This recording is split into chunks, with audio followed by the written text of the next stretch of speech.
আসসালামু আলাইকুম, স্বাগত জানাচ্ছি আরটিভি সকালের সংবাদে। আপনাদের সঙ্গে আছি আমি ফারজানা তানি। 4 দিনের রাষ্ট্রীয় সফরে যুক্তরাজ্যের পথে প্রধান উপদেষ্টা ডক্টর মোহাম্মদ ইউনূস সোমবার সন্ধ্যায় এমিরেটস এয়ারলাইন্সের একটি ফ্লাইটে ঢাকা ত্যাগ করেন তিনি। সফরে বাংলাদেশের গণতান্ত্রিক উত্তরণে যুক্তরাজ্যের সমর্থন এবং পাচার হওয়া অর্থ ফেরত আনার বিষয়টি বিশেষ গুরুত্ব পাবে। রাজা তৃতীয় চার্লসের সঙ্গে সাক্ষাৎ ছাড়াও ব্রিটিশ প্রধানমন্ত্রী স্যার কিয়ার স্টারমারের সঙ্গে দ্বিপাক্ষিক বৈঠক করবেন প্রধান উপদেষ্টা। এদিকে 13ই জুন লন্ডনে প্রধান উপদেষ্টা ডক্টর মোহাম্মদ ইউনূসের সঙ্গে সৌজন্য সাক্ষাৎ করবেন বিএনপির ভারপ্রাপ্ত চেয়ারম্যান তারেক রহমান। দলের স্থায়ী কমিটির বৈঠকে এই সিদ্ধান্ত হয়।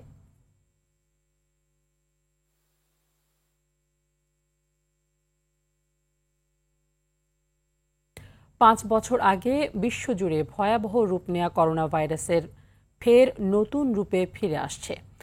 দক্ষিণ এশিয়ার বিভিন্ন দেশে করোনা সংক্রমণ বাড়তে থাকায় বাংলাদেশে বাড়তি সতর্কতা জোরদার করা হয়েছে। সবাইকে স্বাস্থ্যবিধি মেনে চলতে পরামর্শ দিয়েছে সরকার। করোনায় আক্রান্তের সংখ্যা বাড়ার ফলে জনমনে উদ্বেগ বাড়ছে। নতুন ধরনের সংক্রমণ বাড়তে থাকায় পার্শ্ববর্তী ভারত সহ কয়েকটি দেশে জরুরি প্রয়োজন ছাড়া ভ্রমণ না করার পরামর্শ দিয়েছে স্বাস্থ্য অধিদপ্তর। এছাড়া বিমান, মেট্রো, ট্রেনে সতর্কতা জারি সহ দেশের সব বন্দরে নজরদারি বাড়ানোর তাগিদ দেওয়া হয়েছে। সোমবার অধিদপ্তরের সংক্রামক রোগ নিয়ন্ত্রণ শাখা থেকে এক বিজ্ঞপ্তিতে এই সতর্কতা জারি করা হয়।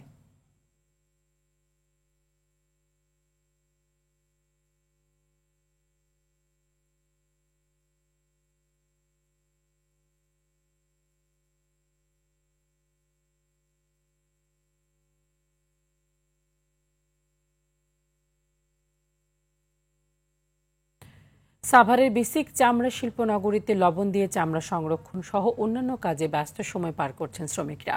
এ নিয়ে পুরো কর্মব্যস্ত চামড়া শিল্পনগরী। ঈদের 10 দিন পর রাজধানী ঢাকার বাইরে থেকে ধাপে ধাপে লবণযুক্ত চামড়া কারখানাগুলোতে আনা হবে বলে জানিয়েছেন শিল্প সংশ্লিষ্টরা। তবে আর্থিক সংকটের কারণে লবণযুক্ত চামড়া ক্রয় করা নিয়ে আশঙ্কা ট্যানারি মালিকদের। এতে বাণিজ্য মন্ত্রণালয়ের সহায়তা চান তারা। এদিকে লাম্পি স্কিন ডিজিজের কারণে 30% চামড়া নষ্ট হওয়ার কথা জানায় ট্যানার্স অ্যাসোসিয়েশন। ট্যানারি মালিকরা বলছেন চামড়ার গুণগত মান বেঁধে চামড়া কেনা হচ্ছে, সেই কারণে সরকারের বেঁধে দেওয়ার দাম সঠিকভাবে মানা সম্ভব হচ্ছে না। এবছর কুরবানি কম সহ বিভিন্ন কারণে 80 থেকে 85 লাখ চামড়া সংগ্রহ সম্ভব হবে বলে জানান শিল্প সংশ্লিষ্টরা।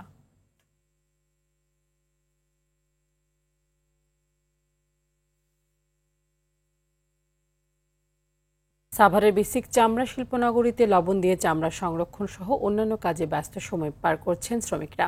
এ বিষয়ে আরও জানাতে সাভারের চামড়া শিল্পনগরী থেকে সরাসরি যুক্ত হচ্ছেন সহকর্মী জিয়াউর রহমান জিয়া।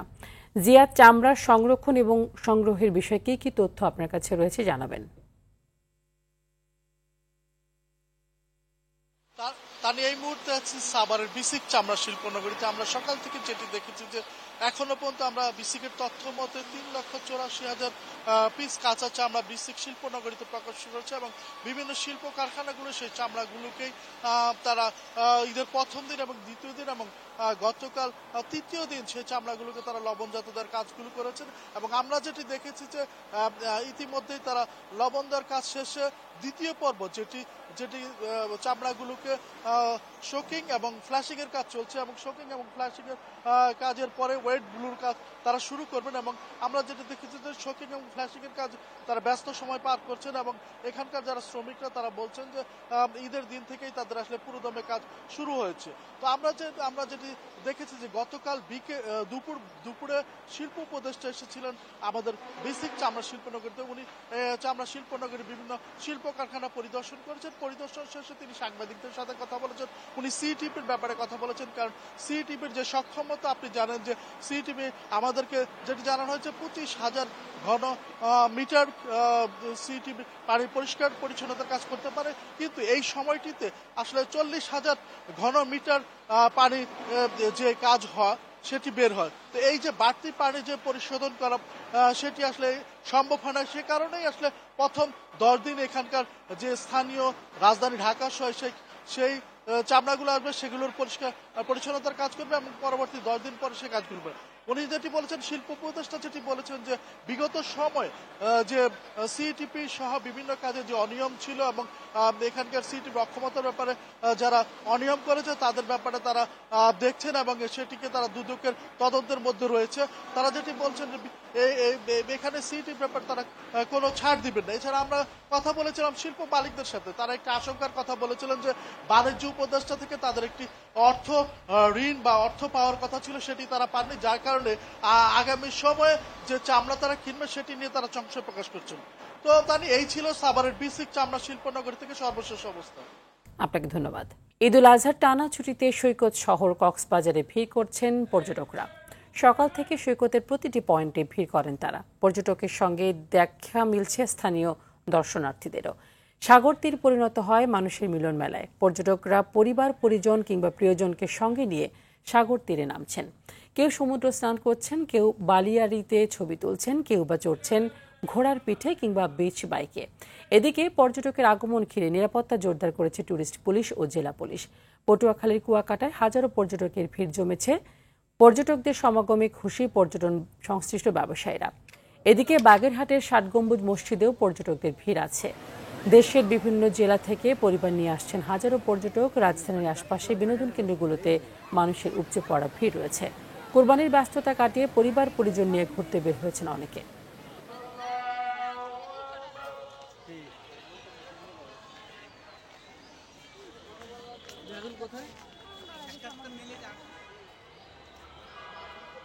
বাচ্চা কাচ্চা নিয়ে ফ্যামিলি নিয়ে আসছে এখানে, আমাদের খুব ভালোই লাগছে। ঈদের ছুটিতে আমরা ঢাকা থেকে আসছি, মেইনলি সবাই ফ্যামিলি নিয়ে ঘুরলাম। এখানে অনেকদিন পরে আসছি, খুবই ভালো লাগছে। ঈদের ছুটিতে আমরা ৬০ গম্বুজ দেখতে আসছি। ঢাকা বিক্রমপুর থেকে এখানে আসছি সপরিবারে ঈদের আনন্দ ভাগাভাগি করার জন্য। তো কুয়াকাটা আসার পরে খুবই ভালো লাগলো। পাহাড়ের থেকেও সমুদ্র অনেক ভালো লাগে, যার কারণে আমার প্রতি বছরই কুয়াকাটায় আসা। এখানে এসে খুব ভালো লাগতেছে, খুবই এনজয় করতেছি, আনন্দ লাগতেছে। শহরে থেকে খুব অন্যরকম ক্লান্ত, এখানে আইসা মন মানসিকতা সবার খুব একটু ভালো লাগতেছে। প্রত্যেকটি টুরিস্ট স্পটে ২৪ ঘন্টা আমাদের সাদা পোশাকে এবং পোশাকে নিরাপত্তার দায়িত্বে নিয়োজিত আছে। ঢাকার আশুলিয়ার ফ্যান্টাসি কিংডম থেকে সরাসরি যুক্ত হচ্ছেন সহকর্মী তৌহিদ মোর্শেদ নোমান। নোমান, ফ্যান্টাসি কিংডম সহ ও সেই এলাকায় যে যে পর্যটক কেন্দ্র রয়েছে, দর্শনার্থীদের ভিড় কেমন দেখেছেন?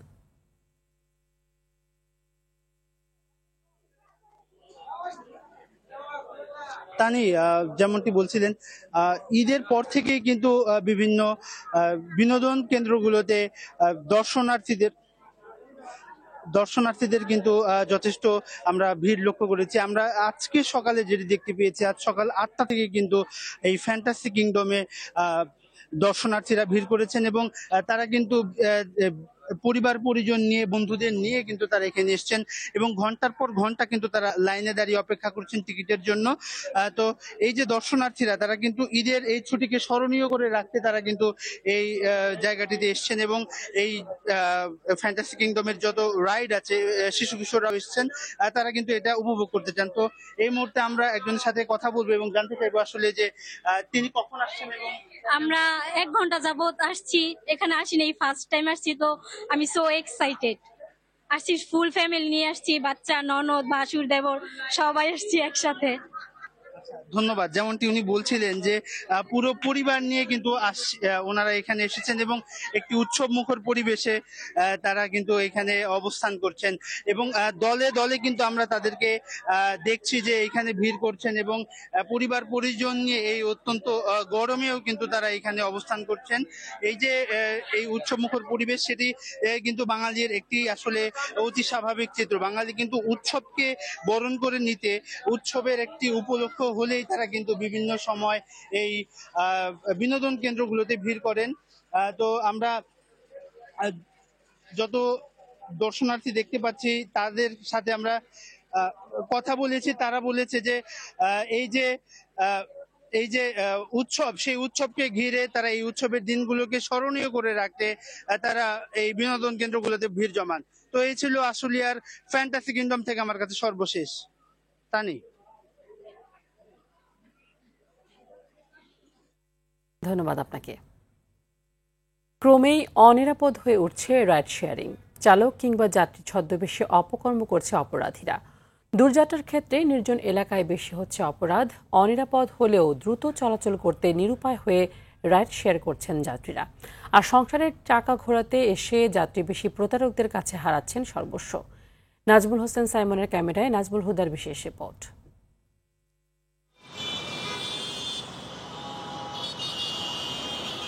রাইড শেয়ারিং গণপরিবহনের ঝক্কি ঝামেলা আর যানজটকে পাশ কাটিয়ে দ্রুত গন্তব্যে পৌঁছানোর জনপ্রিয় মাধ্যম। তবে এখন অ্যাপের বদলে চুক্তিতে রাইড শেয়ার করতে আগ্রহী চালক ও যাত্রীরা। অপরিচিত সঙ্গীর সঙ্গে বাহন ভাগাভাগি করায় যাত্রী কিংবা চালক উভয়ই পড়ছে নিরাপত্তা ঝুঁকিতে। অপরাধীদের দ্বারা চুরি, ছিনতাই, হেনস্থা সহ নারী যাত্রী ধর্ষণের মতো ঘটনাও ঘটছে। অনিরাপদ মনে করলেও নিতান্ত বাধ্য হয়েই রাইড শেয়ার করে চলাচল করছে যাত্রীরা। উইদাউট রাইডিং অ্যাপ যাচ্ছি তখন সেটা ট্রেস করা যায় না, যার জন্য চুরির মতো সমস্যা হয়। এছাড়াও বিভিন্ন সময় আমরা প্রিভিয়াস দেখেছি নারীরা রেপের শিকার হয়েছে। ঝুঁকি তো আছেই, বাট চিনি না, তারপর তো যেতে তো হবে না। যেগুলো এমনি যায় অ্যাপ ছাড়া, সেটার থেকে মোর সেফটি, আই থিঙ্ক যে using app is more safety. চালকরাও হচ্ছে প্রতারণার শিকার। তাদের বাহন, টাকা পয়সা ছিনতাই সহ হচ্ছে শারীরিক হামলার শিকার। আপনি এখানে থাকেন, আমি 1 মিনিটে শুধু ছবিটা উঠাই নিয়ে আমি চলে আসবো বলে আমার কাছে আমি মোবাইল দিছি, দেওয়ার পরে ও এদিক থেকে গেছে আর ওই দিক থেকে বাড়ায় চলে গেছে। আমি 1 ঘন্টা বসে আমার আর কাছে আর ফেরত আসেনি। সে গাড়ি নিয়ে গেছে, ছুরি দিয়ে আঘাত করছে, কিন্তু তারপরও জীবনের রিস্ক নিয়ে রাস্তায় চলা। অপরাধ বিশেষজ্ঞদের মতে রাইড শেয়ারিং এ অপরাধের ক্ষেত্রে সাধারণত জনবিচ্ছিন্ন এলাকা বেছে নেয় অপরাধীরা। এতে মহাসড়কে বেশি ঝুঁকিতে থাকে যাত্রী বা চালকরা। কোনো কোনো ঘটনায় চালকও ক্ষতিগ্রস্ত হবে, কোনো কোনো ঘটনায় যাত্রীও ক্ষতিগ্রস্ত হবে।